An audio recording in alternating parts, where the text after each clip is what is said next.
L'UBC, l'Université belgo-congolaise, ouvre ses portes à Kinshasa.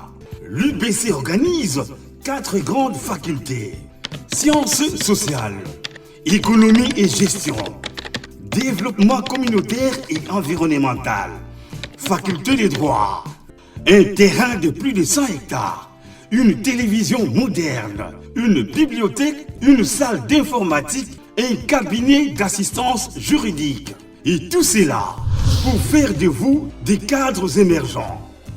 Avec ses professeurs visiteurs, l'UBC octroie des bourses à ses lauréats. Inscrivez-vous déjà, rue Louosi, numéro 11 à 13, à Kassavogo. Téléphone, plus 243 81 60 00 634. L'UBC, science et culture de l'excellence. Monsieur Mamadou Sidibé, où est-ce que vous êtes? T'es venu d'abord récupérer mes contenus. Il y a une agence là, je sais pas. Agence de douane. Agence de douane. Quelle agence?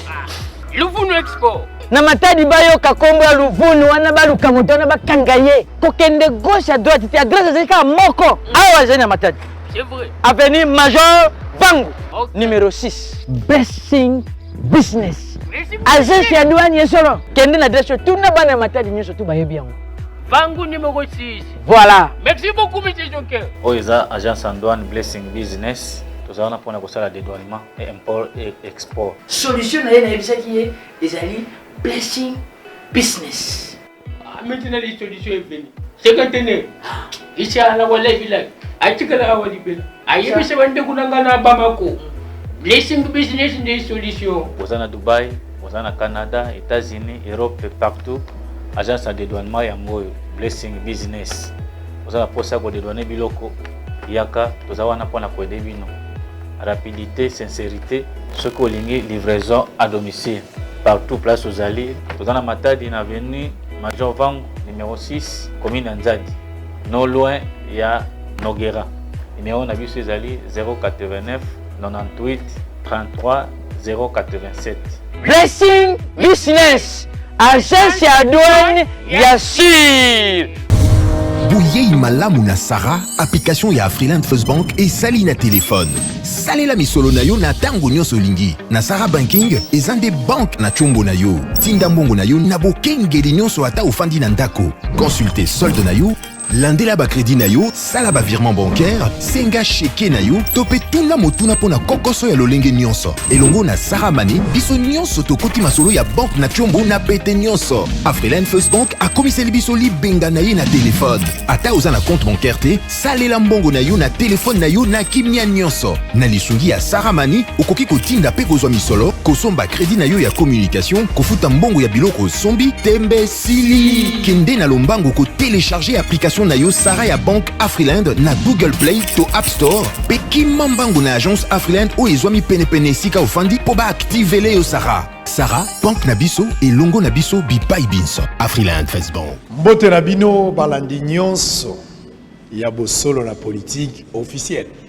Na tondi ne sengo koyebete na tongo ya lelo bovandi mitema likolo mitune ezali yango sango misa yango ekobanda ngonga nini misa yango ese bandi lundi mardi mercredi jeudi vendredi na ngonga ya 11h juste bozo cha TV mengo boza bato ebele eska boza kolanda biso motema na ngai eza na pasi motema na ngai eza ya kozoka motema na ngai ezolela pamba te oya biso bandeko bazo kufa lokola bibwele pamba te oya biso bandeko bazo zanga pongi oyebi soki mosapi abeli makolonda memake na hôpital. Les yeux surveillent pour que le doigt ne trébiche point. Mais devant le médecin, c'est la bouche qui parle. Congolais, à kozala na kimiate, azoli azo sepela. Surtout mingi ba o baza na fonction. Population, ça peut se comprendre en mesure. Mais ba o baza na fonction, o bazo assumer ba responsabilité na mboka. Ba koki kosala esengote. Bako kowela kokanga ba photo te ko vivre luxe te ce qui peuple oyo bango bazo prétendre kozala na mandat bazali malamu te. Il faut plutôt ko luka bolamu ya peuple wana avant bino bozala malamu pe na bosepela. naza pas saboter ma lelo na linga kité émission na bandela bino makambo ba information du jour na linga tika ngonano na linga tika na zotangela bino ba information du jour c'est bon mais lelo na tongo na linga tika ngonano na linga ngene direct na essentiel bande ko basala ki concours boza ko zela pamba te concours bo sala ki mokolo ya dimanche et l'équipe malamu bozotala ba image wana tout à l'heure boko mona ndenge nini lekaki boyoka pe ba réaction ya batu précieux tielanga ba image wana na tolandango. Ok, et puis on se retrouve après.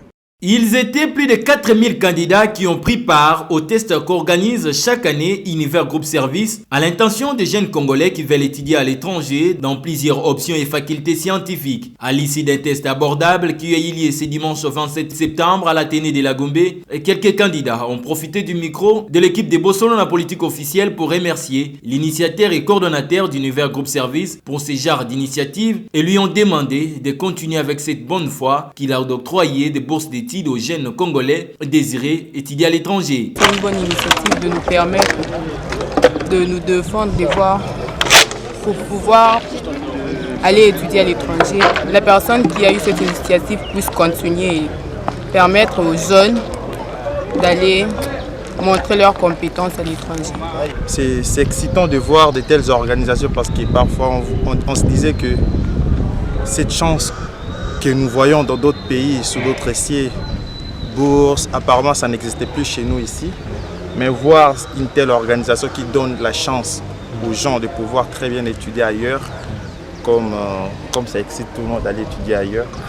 Et je pense que je peux encore les encourager d'aller de l'avant et de garder toujours cette initiative, ce qui sera bénéfique pour notre pays aussi. Je félicite d'abord l'organisateur. Qu'il continue, c'est une bonne initiative en tout cas. Pour moi, c'est aider aussi le peuple congolais. Voilà. Tout chapeau à lui. Signalons que la direction générale d'Univers Groupe Service tient à remercier tous les candidats qui ont pris part à ces concours de bourse d'études. Très bien, merci beaucoup. Parce que l'élément, on a beau comprendre, concours on est transparent, c'est zalaki. Je pense que même dans les résultats, nous on a polé les likambo zalati. Na Lubumbashi, bato bakufi na Lubumbashi.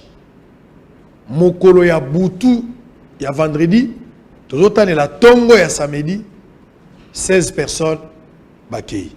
Bato ya ndenge na ndenge bakufi, bila et ebani. Boyo quand même a on a quatre émissions compte rendu. Il y a réunion à sécurité oyo na katanga basali, bokola nango émission TV za radio te.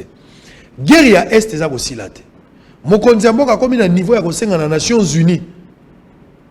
Ameka ko sanctionner ba tireur ya ficelle nyonso ba o bazoluka mabe ya ko continuer ko bomba ndeko na biso. Mokonzi mboka zaka ba promesse ndenge na ndenge ndenga lubaka ki akokende ko va na est. Ako déplacer état major. Mais il est là tout ça la suite mon côté. Je voudrais à ce que tu réfléchis autour de ça. Pour Nayango, n'abé quand même na habité sur Azaka ka toujours maïmaï toi ancien maïmaï. Mais ndeko parti katanga un ancien rebelle pe mbote na yo. Mbote mingi ndeko sango. Mais ba maïmaï bazala jamais na rébellion. Ba maïmaï bazala mouvement de résistance. Ba maïmaï bazala résistant. Ça veut dire na tango ya occupation. Ti le l'autre en occupation, mais ne bandeli ya occupation. Gouvernement central ya Congo. Azaki na ba défaillance mingi ya ko défendre mboka na biso na ba bisika mingi ba soldat na biso bazalaki te. Bo se rappeler que Rwanda pona ko luka o ya bengaki sécurité na ya Rwanda a se retrouver ki na boma, a se retrouver ki na Matadi. Dans la distance, bakena ko luka sécurité ya Rwanda, ti na boma, ti na Matadi. Et nous avons un calcul moussous. Et pour balongwa na Goma, bakomati na Boma, bakita la Matadi, ba complicité zaki ebele. Donc, côté moussous, gouvernement central a zaki sur contrôle langote. Yangwala ba maïmaï ba telemaki pour na la résistance.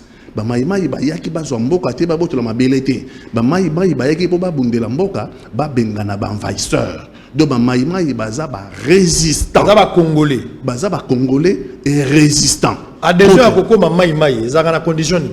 Koko ma maïmaï à l'époque. Pour monter comme maïmaï, il fallait ba salenini. Il fallait remplir critères nini. Bon au monitor longola e bandaka là depuis ba Pierre Moulele, ba tubakansa ke bandika na est te bandaki na ouest. Depuis Pierre Moulele, Toleki, Tolongoli Walame, tous ont agression, il y a 98. Tilelo, comme Maïmaï Indéni. Maïmaï, c'est simple. Ce qui a adhéré à la philosophie Nabiso. Philosophie Nabiso est lobby Nini. La souveraineté du Congo, son indépendance, son intégrité territoriale ne sont pas négociables. Ni aujourd'hui, ni demain, ni à jamais. Congolais nous sont adhérés à l'idéologie que souveraineté à Congo, indépendance à Congo, intégrité territoriale à Congo. Donc on négocie à mon côté. Congolais nous sont adhérés à wana Azamaïmaï, à Kobunda pour n'amboka nae. Ah on a Kinshasa wa. Tango ezalaki Laurent Désiré Kabila. Banyangala kata ba komangati na njili mais bana njili batele makati chango mbetele makati ba maïmaï. Et c'est maïmaï. Très bien. Guerre na bunya ezako silate. Bande kona ituri bazako lalate. Alors que armée ezali, alors que police ezali, alors que MONUSCO ezali. On a dit d'abord tout étudier. Outi ko lobananga ke mboka ezali sous l'occupation ndengo lobi. Oui. Occupation ngoza banani. Banani ba occuper biso. Tout ça ba force multiforme, ba force mo ezebele. Étrangère ou bien biso kaka. Te biso te biso moto qui peut parler na biso. Parler za biso. Très bien. Mais tout ça bijou. Congo a bijou. Et ça complot yuta musika. Et ba utiliser mingi ba voisin na biso. Ba yebani to bomba sekelete. Rwanda zana kata kopwana. Uganda zana kata kopwana. Na plus moindre mesure nandi pe akotara na kopango Burundi. Faut comprendre, mais en tête les alliés Rwanda na Uganda. Nde baza ko utiliser bango. Bango pe za ko arranger bango pour na ba rapiner Congo. Pour la base de Biloka Congo, ce que la puissance est au bango barozwa. Ba miete rotira la nabamboka la bango yango le loko moyo kao. Oh, so comme na Kigali les apoto. Mais na Kigali bazana ba comptoir ya côté ka coltan. Na Kigali ba comme na ba comptoir ya Oteka Diamant. Na Kigali ba comme na comptoir ya Oteka Kasiterite. Mais ce que tali ba minéraux wana nyos. Na Rwanda ezate. Ça veut dire ba utiliser Rwanda pour rapiner le Congo. Va démolir sur le plan armé, va détruire sur le plan sécurité, va détruire sur le plan service, donc on est vulnérable. Il y a un palais, on a un bijou, on a un boîte na boutou à la lupango, on a un mambate, bakingela rata lupango, mais banama ils sont bayoki qui ont un bijou na palais. Na soir renta barouyat. La soir barouyat on va dévaliser yo, baboto la bijou, c'est le cas à Congo. C'est-à-dire tous en la richesse, mais tu protéger richesse. Ils sont protégés richesse mais ba yo bazana ngote ba yanki ba uyati monde des amonda bato mawate parce que accusé awa bato libanda c'est-à-dire ba multinationaux bangonde bato ba tché misolo bangonde bato bazo instrumentaliser ba pays frontalier pour que ba attaquer biso pour na ba intérêt na bango ba intérêt mesquin ce qu'il faut tolo pour na ba intérêt mesquin pour na ba intérêt stratégique ben mesquin Congo azali réservoir mondial ya minerais stratégique les lots tozolo ba oyo guerre froide des Zongi. Et c'est la guerre froide. Entre Chine et les États-Unis, entre la Russie et les États-Unis, entre Turquie et l'Europe. Guerre froide de ces zones-là, c'est la guerre de puissance. Et nous avons gagné la guerre de puissance. Et ça, nous avons maîtrisé le sol et nous avons maîtrisé l'espace aérien. Ça veut dire qu'on a la force capable de rouler là-bas. On a Congo, nous avons maîtrisé technologie, pour maîtriser la technologie, on a besoin de minerais stratégiques. Congo, heureusement et malheureusement, tout ça, réservoir mondial des minerais stratégiques. Ce qu'on nous a électronique de précision. Pour qu'il y ait des fusées, pour qu'il y ait des mindos, il y a une guerre, il y a une guerre électronique. Donc, il y a des missiles téléguidés et l'ongo est au pour opinion na bango, opinion internationale, opinion na bango publique et l'insu ba na bango ba ko faate. Donc ba ko utiliser maintenant ba armes sophistiquées. Or pour na ko ba armes sophistiquées wana c'est sur base de ba minerais stratégiques. Ba minéraux biso netwana. Réservoir mondial des alliés. Alors s'il faudra parler justement na batak ndeko patika tanga bato bazola na biso na minute na biso bato baocha maboko na mitu. Bato bazoka makambo zolo bazocha maboko na mitu. On ne peut pas attaquer s'il n'y a pas complicité.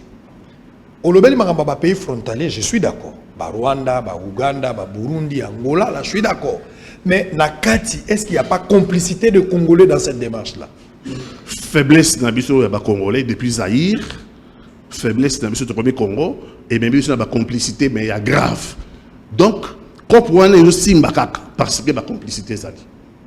Comprendre aussi parce que les Congolais adhérent à la complicité. Balingi ba lokota ba miette au ba otike la bango. Pour bango pe s'enrichir. Mais et loko bazo bosala. So yo za riche na parler na yo za Damas. So ko voisin na yo za pauvre. Eh sango. Mukole ko beba. Damas ba pauvre ba ya ko na parler na yo liboso. Donc tu as tout intérêt sur yo za riche. Voisin na yo pe mo anek na la classe. Voisin na yo pe ba anek pe ba liaka. So yo lingi yo za riche na kata quartier ba voisin ba za la pauvre. Yo pose en danger. Ozo s'exposer. Oza ko s'exposer. Alors biso ba Congolais, tu as une vision musikate yango ba bengi biso ba BMW. Bière, woman, money. Ba yebi biso comme bato masanga. Bière bato masanga. Woman bato banzazi. Money bato likonda, faiblesse dans l'art. Tu après au teka mboka na biso même au teka bada na biso. Complicité on a yango zo bena tilelo. Autant que ma force wana to bandano na MONUSCO. Ça fait plus de 20 ans que ma MONUSCO bazali awa. Rassurez-vous, c'est le chef Maïmaï qui vous parle. Si, bien sûr. Nazana Goma na hôtel. Les rakunda batware. Na kuta na chef d'antenne na hôtel wana ya MONUSCO. Na tout na kunda pas à hôtel wana azo déjeuner na tongo. Kunda za wana azo déjeuner. Bon seconde non mais votre gouvernement n'a pas de pessimiste ordre. Donc, biso tokoki kanga mototé ce gouvernement n'a pas poursuivre yété. C'est votre gouvernement il faut poursuivre yé tozu mandat d'arrêt, ndé peut-être biso tokoki agir. Et puis na yoki bazo yebisa en anglais na ba casque bleu pakistanais. No kunda no job. No kunda no job. Ça dit s'il n'y a pas kunda musa les athées. Il faut qu'on continue à exister. Comment? À opérer pour la facilité. Les Congolais. Yo monité bakanga ba MONUSCO na ba tenue ya ba bakanga ba casque bleu pakistanais. Na ba tenue ya FARDC. Ndeko sango. Na yebite so kobi na beni na olinga okende. Et ça comment na beni? Oui, bien des enclavés. Si. Aucune possibilité. Ben des zamba. OK. Donc aucune possibilité de ravitaillement extérieur. L'accent image wala zela l'accent image wala beni. L'accent image ya beni attendre ko ndinga zolo ba po mona ke tozalaki na beni wala l'accent image wala tal. OK. Beni Butembo baza enclavé na kati ya ba vallée, na kati ya ba montagne. Zamba. Aucune possibilité na ba rebelle bazo ravitaillement. Pour na ozo ravitaillement na beni il faut ravitaillement ezala aérien. C'est quoi yo? Ba rebelle on est toyebi to mona ba avion na bango te. Tout le monde a un hélicoptère. Ça, c'est un élément important. C'est quoi qui ravitaille? Il y a un ravitaille à rebelle ou ADF. Mais, complot, ils ont ADF, quelqu'un qui a moi label. Mais, c'est Béli, ADF, pour ADF, le mouvement rebelle est contre Ouganda. Mais mukolo moko te to moni babambi libanga na Uganda. Yo so mona ADF babambi te libanga na Uganda. To lo baka armée congolaise na kota ta na pays frontalier libanda te.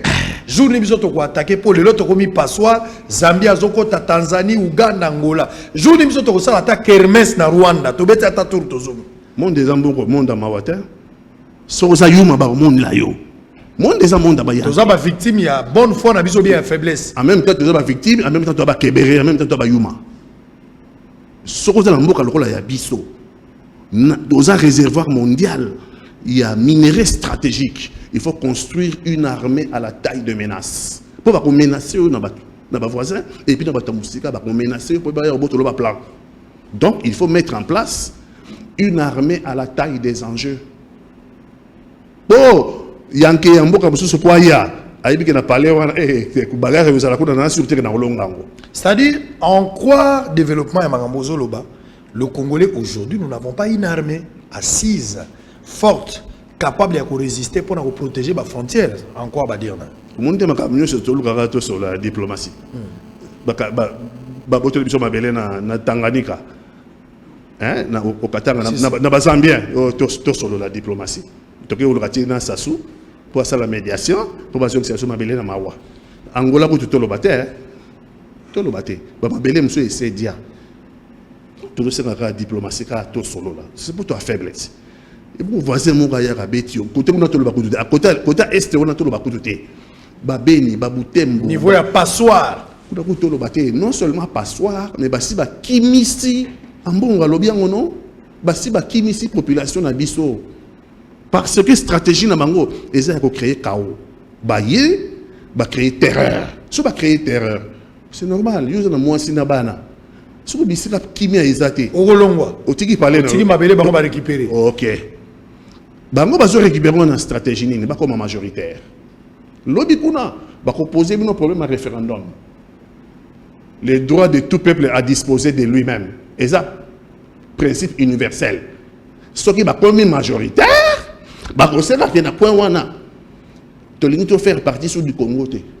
Donc tu sais par référendum, il y a guerre tu sais par référendum, bah ça c'est que majoritaire. Nous avons un peuplement, n'a pas minembwe, nous avons une implantation, n'a pas béni, n'a pas rouchou. Partout à l'est de notre pays, avec une stratégie, il va arriver à une stratégie wana. C'est-à-dire, il trouve que stratégie na bango que 1885 frontière wana bango balinga société balingi 1885 2 tobi bana 1885 1 toko bana 1885 2 intangibilité ba frontière oyo ba trasaki na 1885 lelo ba mboka mingi notamment ba ndeko ya ba mboka oyo est. Ici, il ne s'agit pas de xénophobie. Le peuple congolais n'a rien contre le peuple rwandais. Le peuple congolais n'a rien contre les Tutsis. Le peuple congolais n'a rien contre les Banyamulenge. Le peuple congolais a toujours été un peuple intégrateur. Tu intégras. Bazombo. Bazala qui a parlé de ça. Tu bundi, tu peux simboka la Angola indépendant. Mingi bazonga na mboka la Bango. Et c'est bien bitumba. Tu intégras la population. Mais c'est où tu as musika, tu monnaie kobe na Bango, ba popo. Ba où tu en Afrique de l'Ouest. Baya awa to intégrer ba congolais ba xénophobe té congolais mo ya xénophobe nga na yebiété congolais mo ba yina ba ninga nga na yebiété mais congolais a subir sort lelo ya batu baya awa na ba vagues successifs.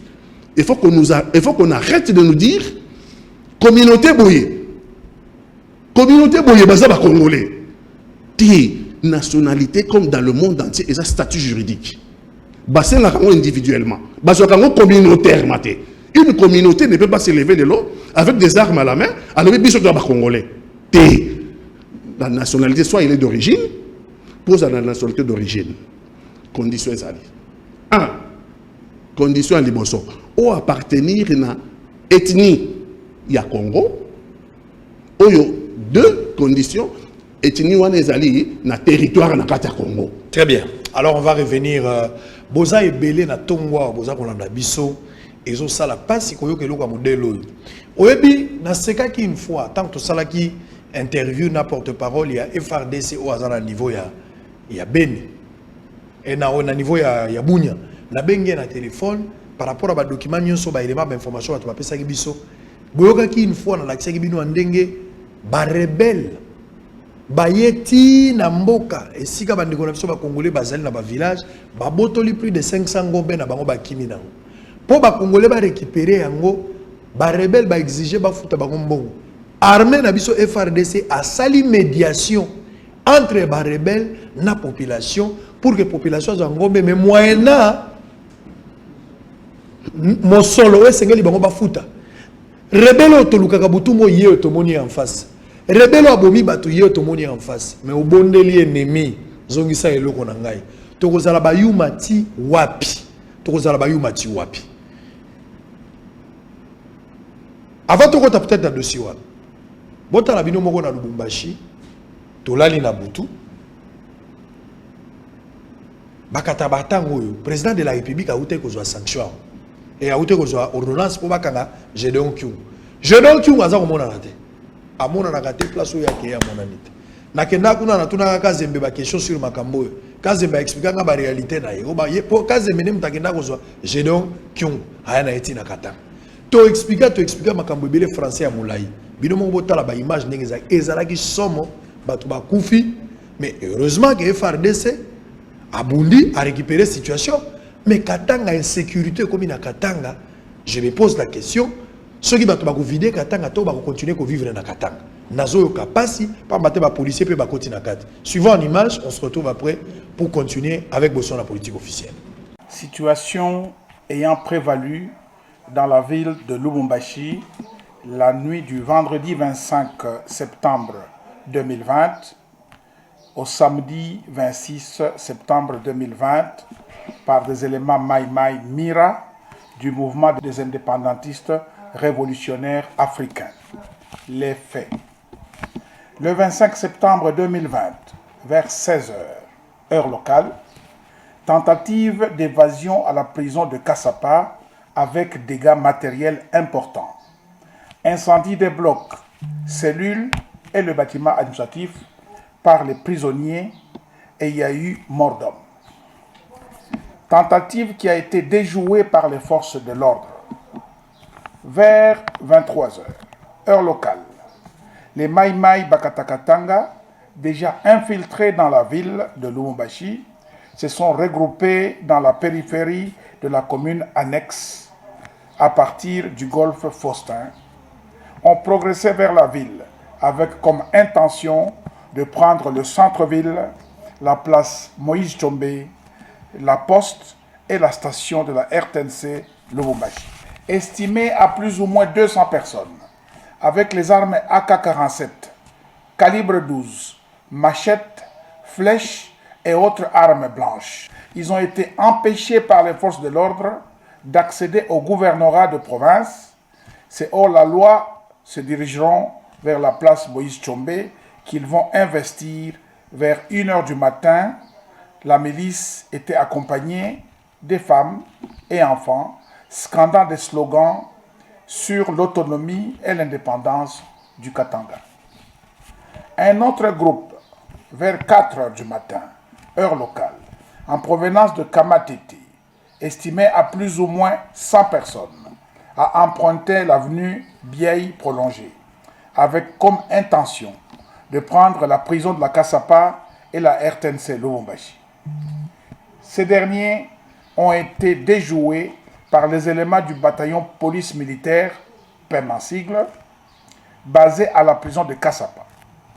Ces assaillants vont progresser pour prendre la RTNC et rejoindre le gros du groupe et se renforcer à la place Moïse Tshombe. Parmi eux, l'on signale des femmes et des mineurs, parmi les combattants armés.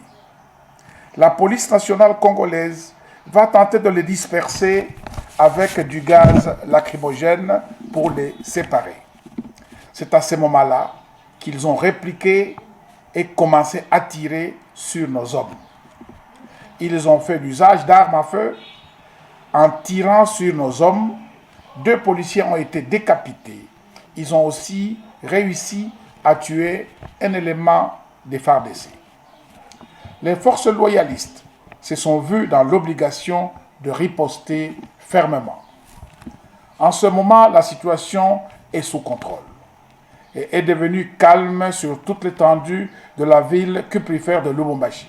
L'objectif était de prendre et de contrôler la prison de Kassapa, le gouvernorat de province, la RTNC, la place mythique Moïse Tshombe, symbole sacré du mouvement des indépendantistes révolutionnaires africains, MIRA en sigle. À l'heure actuelle, le bilan provisoire se présente comme suit. Du côté des assaillants, 16 neutralisés, plusieurs blessés, 13 capturés, 7 armes récupérées, plusieurs flèches et machettes, des effigies de Gédéon Kyungu Mutanga et un drapeau de Mira. Du côté ami, donc du côté loyaliste, 3 morts, dont 2 policiers décapités et un élément FARDC tué par balle. 7 blessés, 2 jeeps touchés par balle, une autre jeep saccagée et 3 armes ont été emportées. Il n'y a pas eu de dégâts collatéraux signalés auprès de la population civile. Ceux qui sont en errance ou en débandade sont poursuivis par les forces gouvernementales vers la route Kafubu, Golfe Le Battant. Les autres se sont dirigés vers la route Likasi, route Kasenga. L'autorité politico-administrative, à savoir le gouverneur de province, rassure toute la population et lui demande de rester sereine, de se calmer et de dénoncer toute personne suspecte auprès des forces de l'ordre. Au moment venu, nous donnerons le rapport final lié à ces événements malheureux. Je vous remercie. Très bien, merci beaucoup à Précieux Mouyoko pour cet élément. Je pense qu'on va évoluer. Maître Patikatang, Otiko Loba wa Makabuya, Minembo et tout ça. Mais réunion où tout ça la récemment, on a moni batuti. Basangani po, nabunya wana ba bisinga ke. Batu ebele o bazali ba autochtone te ya biso. Ba nilotique mingi. O bazali kuna, bango batu ba créer la guerre mikolo na mikolo. Nali d'abord na yeba association mo Otiko lekao. Basali association ba retortia ba tabaout na habite so Hollanda association lecture na likamwani za ndeng certain droit un congolais basali association na ye ba ressortissa ba tout ça tangu toboto la Madina na Beni communiquer à FARDC ba yebisi biso na porte-parole à FARDC que ba auto kangi mingi to interroger bango basi ba lobby ba tangi ba complice na bango bazana Kinshasa veut dire ba rebelle ba terroriste ba kangi mingi ba si ba sambi ba lobby ba complice ba tangi na ba kumola ba est-ce que so moni mutu mo ba kangi tisiko est-ce que bolu kané complot ourdi et si avancer na niveau oyo peut-être ngai ndeng nazo ba oyo courageux nga peut-être ba congolais musu ba na côté je peux mourir demain mais pour mon pays j'accepte ce sort là parce que lobby baye ba ke ba congolais so bazaki zobate bana na biso baye ba ke ba misusu ba telemaki ba boyaki occupation wana ba se réunir tolandi bango ba se réunir bon tout ça un problème mon côté que ba se réunir mais so bazo se réunir en tant que qui parce que tant que tozolo bawa ba yo kabiso malamu na tozangi na likambo ngo ba tutsi baza binemi na bisote ba Nyamulenge baza binemi na bisote ba nilotiki baza binemi na bisote baza ba misusu ba congolais individuellement. Il n'y a pas de nationalité communautaire que communauté mo lobby arme à la main biso to ba congolais té nationalité ou est d'origine donc par filiation banana bino baza ko hériter ou est d'acquisition. Boyaki na mabele wana bovandi boumeli bo remplir ba condition bo senga nationalité. Problème ya Congo to ko fela lelo biso ba congolais toi faible pour établir la vérité de fait.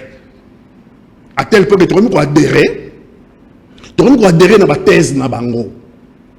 Non, on ne peut pas dire que la communauté Banyamulenge baza ba congolais. Ce n'est pas vrai. Baza ba congolais. Ce n'est pas vrai. Ce n'est pas vrai. Certains individus Banyamulenge, bazoa nationalité congolaise. Parce que la nationalité d'acquisition, ils allaient demander, ce n'est pas une nationalité communautaire. Nationalité, ils liée à la tribu, donc dans la ethnie. Et puis, ils allaient liée à l'ethnie, ils allaient dans le territoire na Congo. Banyamulenge, Mulenge zali ngomba moko boye na sud Kivu na vers Fizi. Ezali montagne ndeto zangala ba ngomba batona ngomba ya Mwamba. Mon Stanley ba onda kobenga kala Mwamba. Eza ngomba. So batu ba vandi na ngomba wana. Un jour ba mi bengi ke biso tozali bena Mwamba. Te awa ba tribu na biso ezora patronyme ya ba montagne te. Ezora pe patronyme ya ba rivière te. Awa ba itina biso ezora patronyme ya balangue na biso. Ça veut dire que Munianga alobara Kinyanga. Musingombe alobara Kisingombe. Kanyok alobara Kanyoka.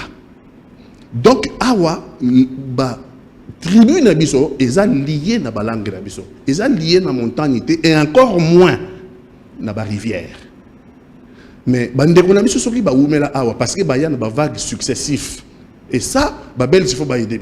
Parce que archives ezali et archives eza public. Belge a recensé ma cambona million surtout. Bande ko na biso ba koma awa par 3 vagues. Vague ya liboso.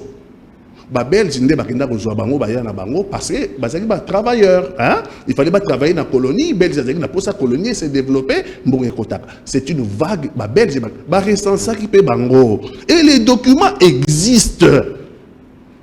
Ba Belge bakene ko za bango comme travailleur, OK? Ba yena ba Banyamulenge. Oyo ba bengi ba Banyamulenge, mais les temps ba yaki awa ba bane ko benga bango Banyarwanda. Banyamulenge c'est une appellation qui est venue plus tard quand on a cherché, il y a une communauté, forcément une communauté zaïroise, communauté congolaise, pour lier appartenance à la montagne ou à la Moulenge. Mais la réalité de fait, surtout la réalité, la vérité, mais la vérité, même la Bible elle dit, quand vous saurez la vérité vous affranchira. La vérité vous rendra libre. C'est dans la vérité qu'on va traiter ce problème-là. Donc, on a vu sur Rwanda, il y a par 3 vagues successives. Et les documents, ils allaient. Bel c'est pas document. Document ils interviennent, document ils allaient archives, ngala zalango. So bobina me mango na uyanango. Il y a la première vague, bel c'est pas que on bango. Il y a comme travailleurs immigrés. Il y a ça Moussala. Rwanda. Oui, bel c'est pas enregistré pe bango. Deuxième vague est Yawa. Deuxième vague est Yawa. Baye comme travailleurs. Première vague baye on comme travailleurs. Baye ça musala. Deuxième vague baye comme bango pour musala les na Congo. Bamsu baye baye on bangote. Vague mbale est Yawa baye ka na ndenge na bango comme travailleurs immigrés. Troisième vague est Yawa. Problème politique comme dire l'indépendance. Baye comme réfugiés. Baye comme réfugiés. Et les documents existent dans l'archive belge, dans l'archive, dans les documents, les vagues successives, comment les Banyarwanda, l'immigration Banyarwanda s'est fait au Congo. Mais ce qui est et que nationalité, le Libye, qui sont 5 ans, après qu'on ait la nationalité, il n'y a pas de problème. Il n'y a pas de problème. Mais c'est une demande individuelle. Ce n'est pas une demande collective. Mobutu a fait l'erreur. Mobutu a fait l'erreur en 71. En 71, je crois, si je ne me trompe pas, a eu ordonnance présidentielle. Mobutu a fait l'erreur, a eu ordonnance présidentielle, a payé bango nationalité communautaire. Ce qui ne se fait pas en droit. C'était une bêtise. Et en 72, Mobutu a prendre la même ordonnance pour annuler l'ordonnance octroyant la Banyarwanda nationalité zaïroise. Ce qui ne se fait pas non plus. La nationalité collectivement. Très bien. Erreur outil et pas à Mobutu. Comment tu avancer plus tard, tant que le problème de bandits qu'on a à Kivu, et comme on a sédentarisé, on a originalisé Banyarwanda, Banyamulenge. Mulenge est un territoire, Mulenge est une montagne. Les Congolais sont liés, les Congolais d'origine sont liés au territoire existant depuis 1985 au Congo. Très bien. Maître Pati Katanga, c'est-à-dire, au talisi biso ba problème, dengue, réunion à Bandeko Banyamulenge, pourquoi nous avons roi, baro, oka kombo ya mutu, la mutazo qui ta descente, ro, ra, ru, so qui déjà wa neza kombo na bango. Baza Bandeko. Batu moko ba betinge loko moko na moni na réseaux sociaux ba komi hote mwana ya Azaria Surubero azabo kebisa ngai la tanga so kombo atata na ete boy za la fake news na moni yango je connais pas la fille d'abord muta komi yango zaka ka mal intentionné biki na ba réseaux sociaux ba koma ko boma batu ba tie mwana mwasi moko na ezabilo ka lukuta mais pona mboka na lobaka déjà clair mutu alingi ba beta liso na ete tika makamba mboka ça dit zano chômeur boya ko zala na fonction ya mboka soko zo qui peut fonctionner mboko tokotanga kombo na yo tokotanga kombo na yo parce que ozo gérer misolo ya l'état ozo gérer misolo ya peuple bakotanga kombo na yo bakobanga te po eza yo soko boy longwa musala zonga mutu normal bakotanga kombo na yo te yo zo assumer ba fonction na mboko lingi batanga kombo na yo te po yo nani mbongo yo zo tongela bandako za mbongo na yo mbongo yo komeli munene bana no bakena poto mbongo na yo eza mbongo na biso ba paisible citoyen olingi batanga kombo no te po yo nani yo pomba bakotanga kombo na yo soko boy démissionner tika musalo koma frère l'église bakotanga o lisusu te batanga kombo no te pona nini république yango yo population aza ko souffrir nous devons plus proposer des solutions on a critiqué c'est bon le constat est amer. Awa tozobeta lisolo na Kinshasa mais na minute oyo bato bazolala te na Beni na Bunia na Butembo bato bazana pasi na intérieur mingi insécurité eleki naza ko banga na uta ko loba makambo ndenge nini des fois soda zo négocier pour que bazongisela peuple biloko na awa na Kinshasa sala maka mingi muiba ibi yo téléphone muiba ibi yo sako ke funde na police pembeni policier azolo ba boyokana kaka azolo so boyokana kaka boyokana mais oyo muyibi oyo victime azoyib sabino boyokana l'inefficacité tactique du contrôle à l'état. Vous ne sentez pas l'état na mboka nyoso babanga ka policier mboka nyoso babanga ka soda mais pas na biso ba misani na soda soda boti tellement trop na milieu wana policier aboti trop a umeli asali 15 azuma makango ka place wana a misani na bato eza pasi maître pati tolobela FRDC yango lelo azokokate pona nini ko sécuriser biso. Est-ce qu'il y a un problème, il y a infiltration dans l'armée? Parce que selon l'information, l'armée est tellement infiltrée, les Rwandais, les Ougandais sont des généraux dans l'armée. Selon les informations, je ne sais pas si vous allez affirmer ou vous allez rejeter en bloc. Deuxièmement, où il y a un problème, il y a armement. Tozana makokite, c'est-à-dire batomakasi bazali, mais mindu qui zalité. Mindu qui ane bimara, ceux qui peuple azot sa la marche ne babimis. Mais ceux qui est commis pour défendre l'intégrité nationale, ils ont monanate. Le problème c'est à quel niveau? Ezali faiblesse il y a FARDC na nzoto na makoki ou bien ba ordre bango bazozwa, ils ont ordre moko infiltré parce que la plupart ba généraux, ils ont généraux au ba uti libanda baza FARDC ya Congo te.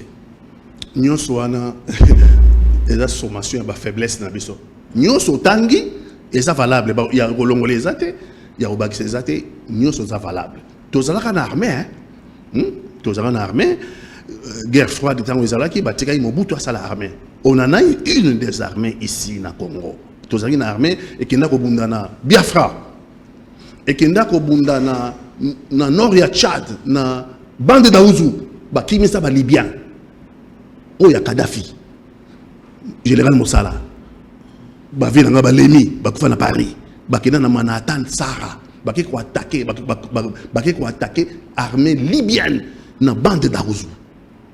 Tozaki na armée ekendaka na Centrafrique. Tozaki na armée baneko sa la paix na kati Afrika.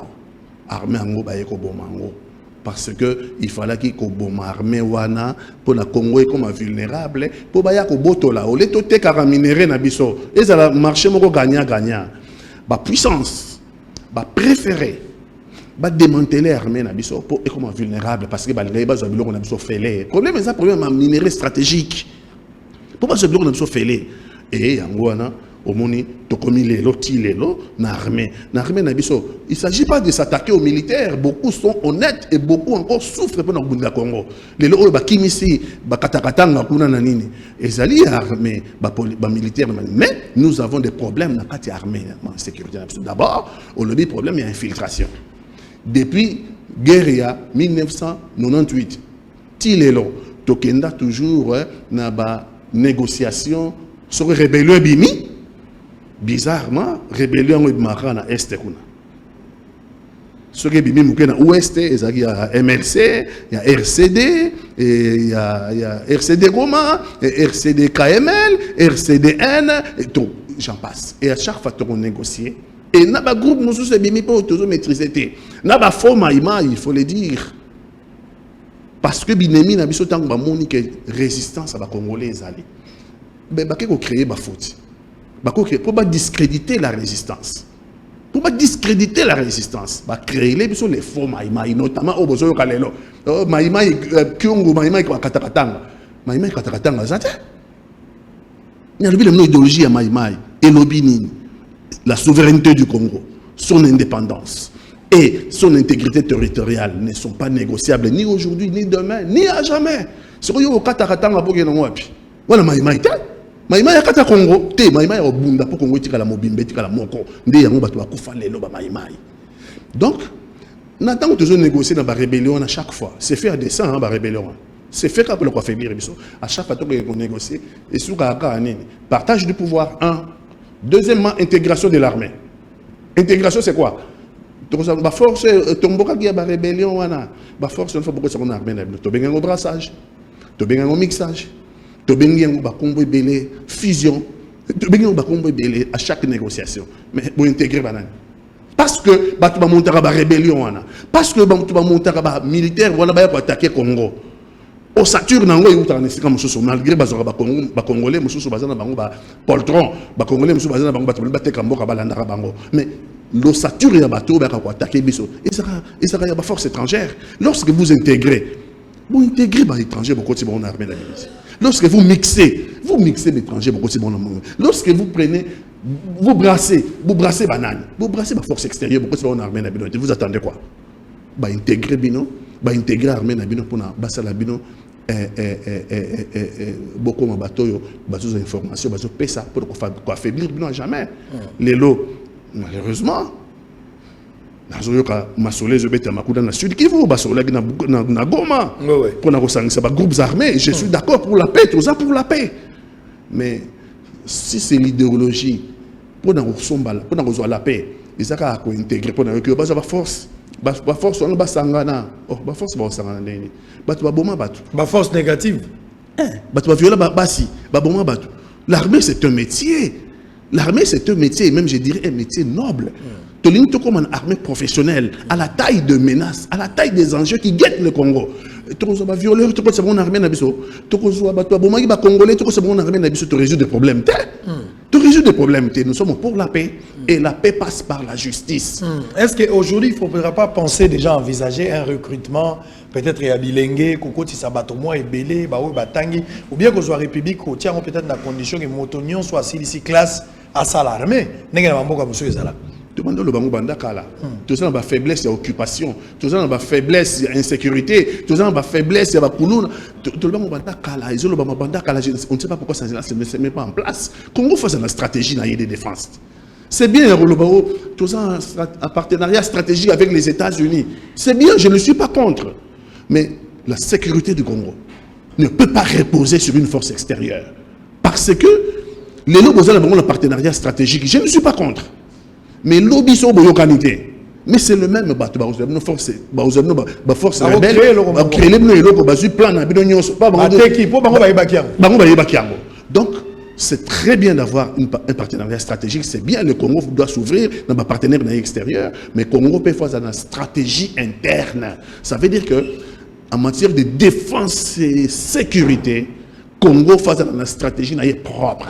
Très bien. En dehors, il y a partenariat. Alors, on va revenir pour terminer. Bozaï Belé, Bozaï Golandabiso, TVza Radio T. Professeur Bahati Lukwebo, yene mukolo AFDC. Yene mukolo AFDC wan. Mukolo AFDC de wan. Asalagi réunion na ye, meeting populaire, Batubaya qui est belé. Je vous laisse suivre cet élément. Au rédaction à Salibota la yango. Beaucoup CP là, Batubazala qui est belé, répondre qui n'a mon agi où est rapaz qui place wana. On va suivre en image, tout ça aux zonga pour terminer parce que Ngongese comme na suka boza et belé. Bande ko bazola d'abson na Lubumbashi. Nazo ya Lubumbashi wana. Na yebi que batu belé bazangi na besoin. Ba mon abiso pour des petits soucis. Na yebi mais moyen komi kabolanzo to ezate. Nazo ya na Lubumbashi wana tapo na 3 jours na goya pour terminer un petit travail et puis na zonga. Merci, on suit en image et puis on se retrouve après. Lors d'une communication le week-end dernier à la foire internationale de Kinshasa entre le membre de la directoire de l'AFDCA et la base, l'autorité morale de ces regroupements politiques, le sénateur Modeste Bahati Lukwebo, a annoncé quelques réformes proposées aux autorités compétentes pour la bonne marche de la République démocratique du Congo. L'AFDCA s'est dit favorable au retour de 2 tours pour la présidentielle afin de permettre au président de la République d'être élu à plus de 50% de suffrages exprimés. Nous disons que dans les réformes, il faut revenir aussi aux 2 tours de l'élection présidentielle. Il faut qu'il y ait 2 tours parce que le président, il doit être élu par au moins la majorité de la population. Au moins 50 plus quelque chose pour cent. Pas moins de 50%. Modeste Bahati Lukwebo suggère au président de la République, Félix Tshisekedi, d'organiser des consultations de la classe politique et de la société civile pour savoir ce que veut la population et répondre à ses besoins. Nous recommandons que le chef de l'État puisse procéder à une consultation de la classe politique et de la société civile. La société civile est réelle, pas celle qui est fabriquée. Pour écouter ce que pense la population, ce que propose la population et en tirer les conséquences. C'est très important. Signalons par ailleurs que l'AFDCA dit non au tribalisme qui mine actuellement la politique en RDC et propose que le gouvernement place l'accent sur l'agriculture pour booster l'économie. Tozali kosenga na mokonzi ya mboka président de la République, M. Antoine Félix Tshisekedi, n'a pas institution en boka, n'a pas homme politique nyoso, c'est tout se mettre ensemble pour que, en 2023, bapesa ba Congolais au bafandaka libanda ya mboka chance ba participer na élection. Campagne tobani yango lelo ti mokolo ba élection pour Salem. Parce que moni na 2018 ezala ilokola to tikelaki seni na ba député basande basalaki et puis ba exclure ba Congolais de l'étranger na ba élection. Na mokolo ya lelo biso tobandi campagne. Campagne aussi la ti mokolo ba élection. Ça veut dire que nous allons organiser des débats, organiser des marches, organiser des sit-in, nous allons écrire, nous allons contacter les autorités politiques, la société civile, pour que dans 2023, les Congolais ne soient pas dans le Libanda et Mboka. Autres allons contribuer pour aider les familles. Ils ont chance. Ils ont chance parce que la constitution de Mboka a dit que non, Congolais ne sont pas. Ils Congolais a changé de nationalité. Et Zalazali na mboka ni nazali bako ko exclure. Il faut participer na makambo soyambo. Voilà campagne to bandi le team ko la élection. Merci beaucoup. Alors maître Pati, tout Yolanda wana ndeko Bahati na pesi pembo te place azali. Na lingito c'est salikambo. On va proposer au chef de l'État. Parce que ceux qui te proposaient les choses qui évoluent. Na ndenge to zali awa.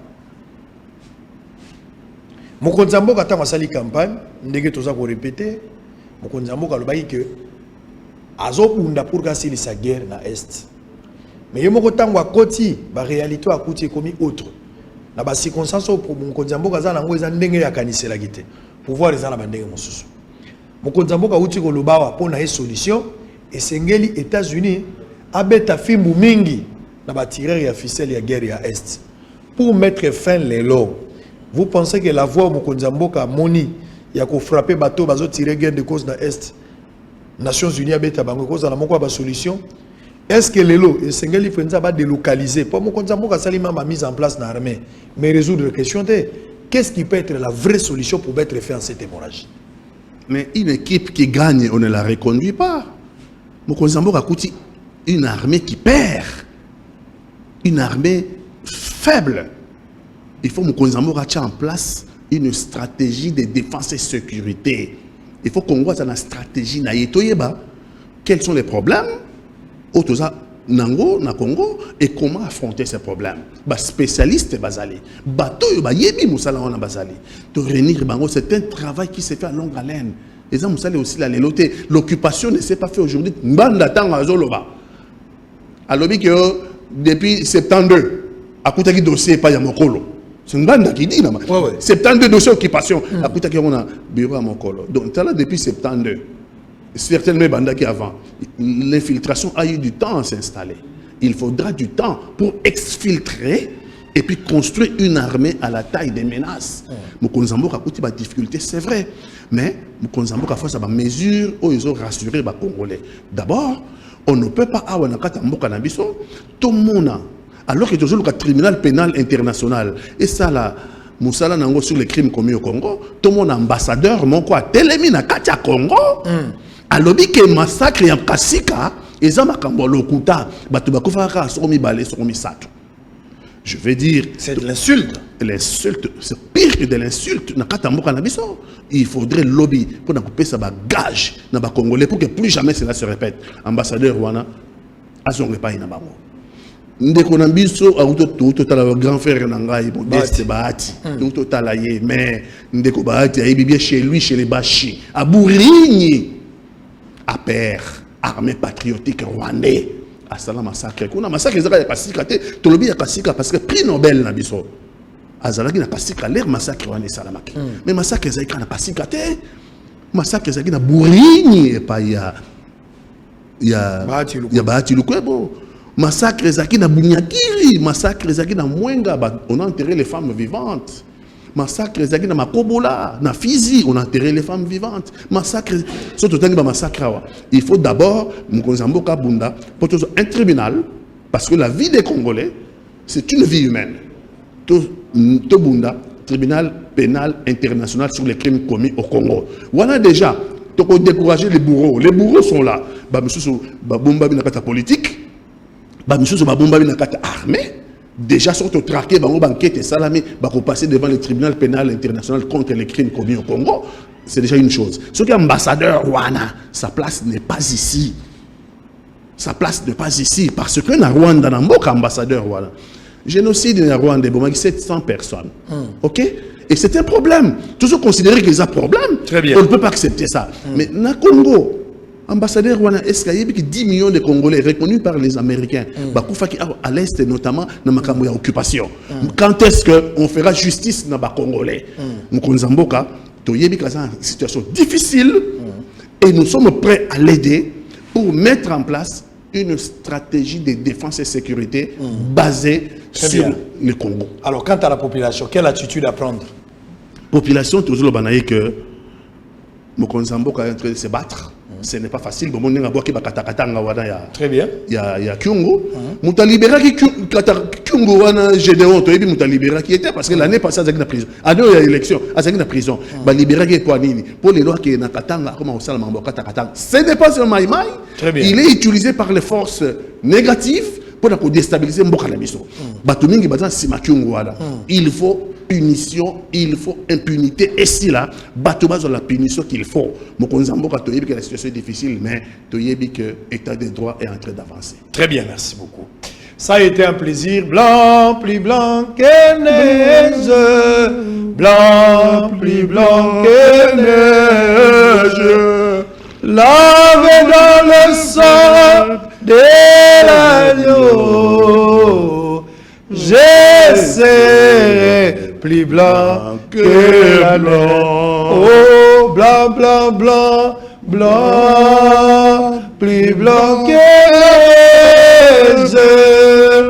Blanc, plus blanc que neige. Lavé dans le sang de l'agneau.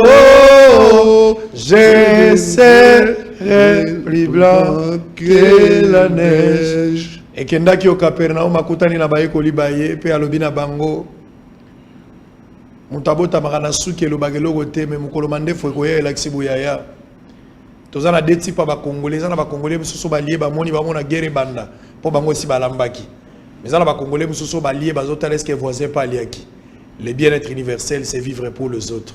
Qui vient dans ma bino, ma bota na bino, to kokuta na lobby pour le même plaisir et le même travail. Bye bye. Bouyei malamu na Sarah, application ya Afriland First Bank et sali na téléphone. Salela misolo na yo na tango nyonso lingi. Na Sarah Banking, ezande bank na chombo na yo. Tinda mbongo na yo na bokengeli nyonso ata ofandi na ndako. Consultez solde na yo.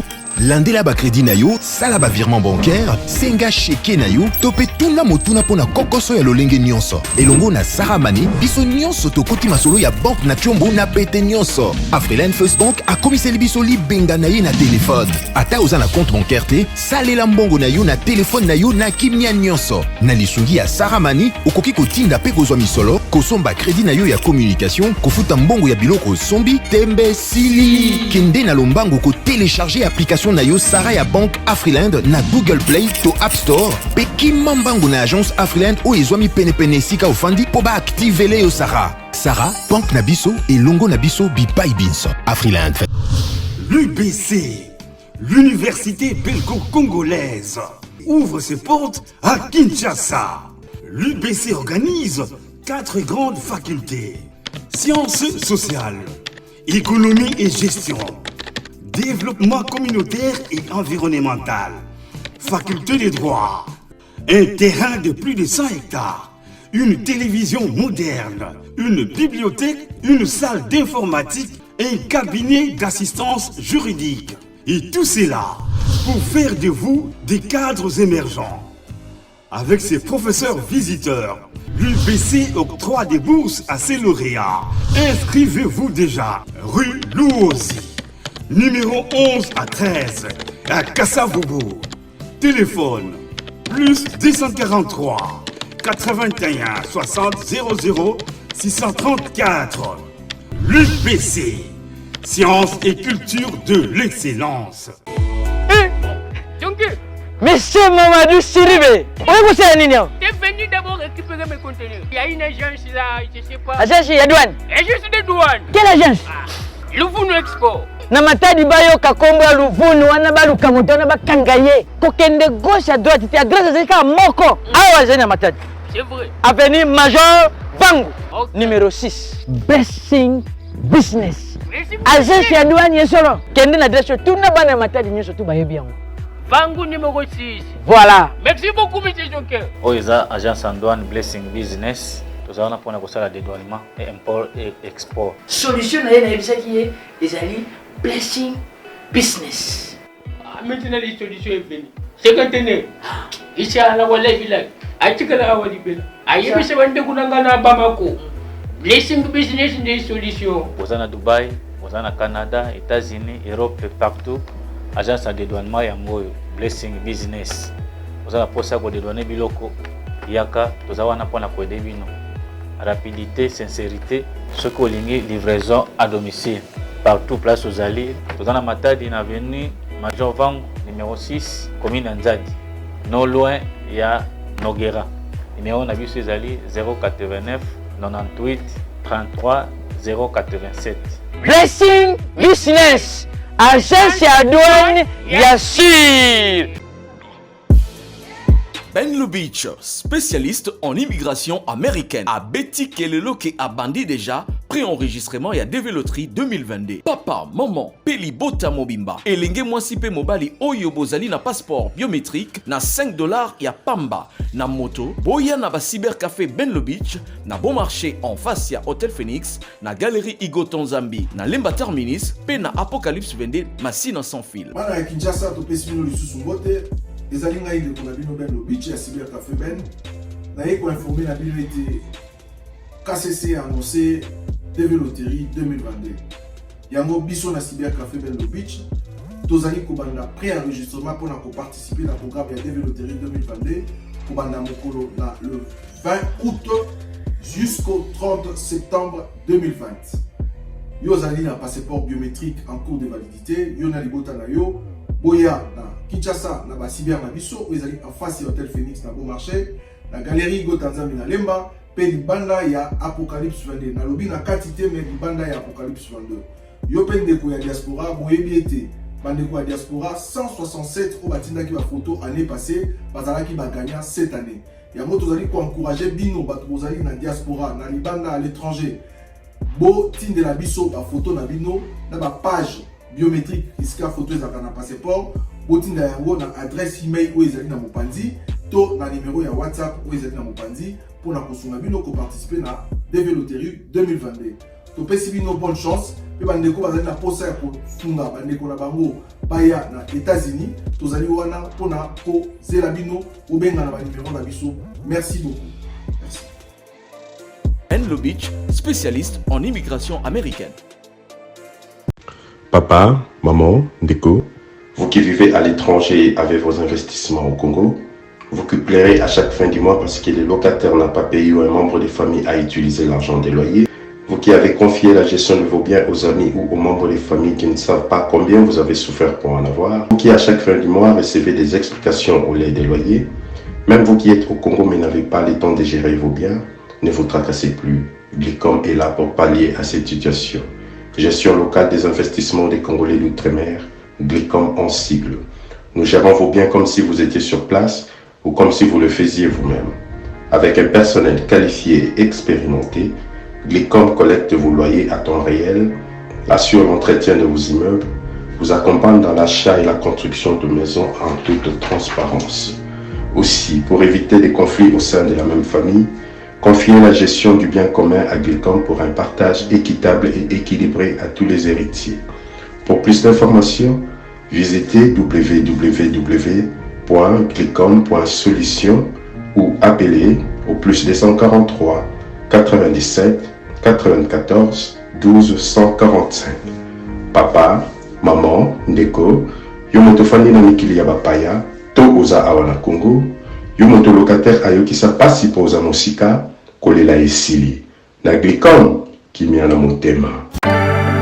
To everyone under the sound of my voice, I want to remind you that God loves you, that God cares for you, that God is in control.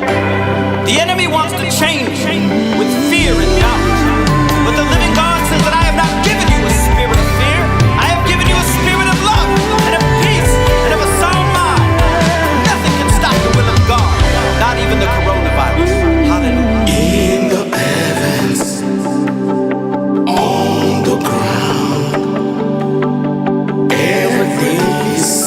to live forever.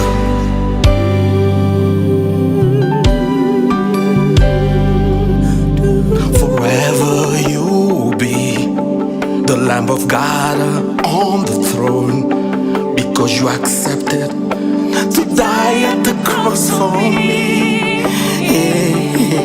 I wanna praise you, my God, you who redeemed me for God. I adore you because you're worthy of all praise. I came to adore you, I came to celebrate you. You are worthy to be praised. Jesus, King of glory, oh yeah. Forever you will be the Lamb of God on the throne, the big winner.